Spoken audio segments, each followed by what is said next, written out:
আজকে যারা এই পুরস্কার পেলেন তাদের সবাইকে অভিনন্দন।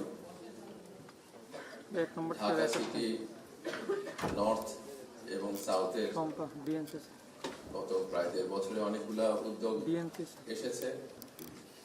নর্থের কথা বলতে গেলে কিছুদিন আগে ফেলানি এভিনিউ আপনারা জানেন এখানে করা হয়েছে, সিটি কর্পোরেশন। আর অনেকগুলো শহীদের রাস্তার নাম পরিবর্তন করে শহীদদের নামে করা হয়েছে উত্তর এবং দক্ষিণে।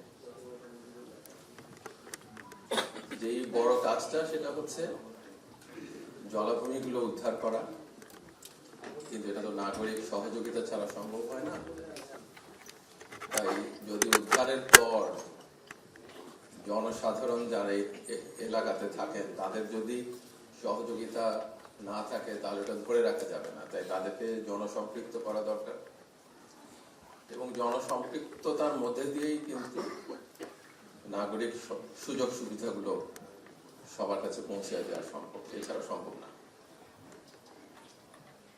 1.5 বছরের মতো আগে ঢাকার রাস্তায় ছাত্ররা, শ্রমিকরা এবং জনসাধারণ রক্ত দিয়েছিলেন বাংলাদেশের পরিবর্তন আনার জন্য।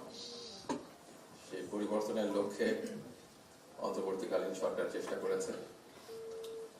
আপনারা রিজওয়ানা হাসানের কাছেই শুনেছেন যে গণভোটের প্রয়োজনীয়তার জায়গায়, নির্বাচনের জায়গায় যদি আমরা আবারও গুম, বিচার বহির্ভূত হত্যাকাণ্ড, নির্যাতন এবং আয়নাঘরের দিনগুলোতে ফিরে যেতে না চাই, আমাদের গণভোটের পক্ষে অবস্থান নিতে হবে, ভোট দিতে হবে এবং পছন্দের গণপরিষদ সদস্য নির্বাচিত করতে হবে। আমরা ওই বাংলাদেশটাই স্বপ্ন দেখি, যে এই স্বপ্ন আমাদের শহীদরা দেখে গেছে, যেন বাংলাদেশ আর অন্যায়ের পথে না হাঁটে। তারা ওই বাংলাদেশই চেয়েছেন যে বাংলাদেশের বৈষম্য থাকবে না। আমরা খুব বেশি কাজ করতে পারি নাই, যেটুকু পেরেছি সেই কাজটা যেন স্থায়ী করতে পারি। যারা সামনে দায়িত্ব নেবেন তারা এগিয়ে নিয়ে যাবেন। আধিপত্যবাদের কাছে আর বাংলাদেশ কখনো মাথা, অন্যায় বিচারের কাছে বাংলাদেশ, এটাই আমাদের আকাঙ্ক্ষা। বিশ্বাস করি আজকে যারা পুরস্কার পাচ্ছেন তারাও বাংলাদেশকে সেই স্বপ্নের দিকে ধাবিত করবেন।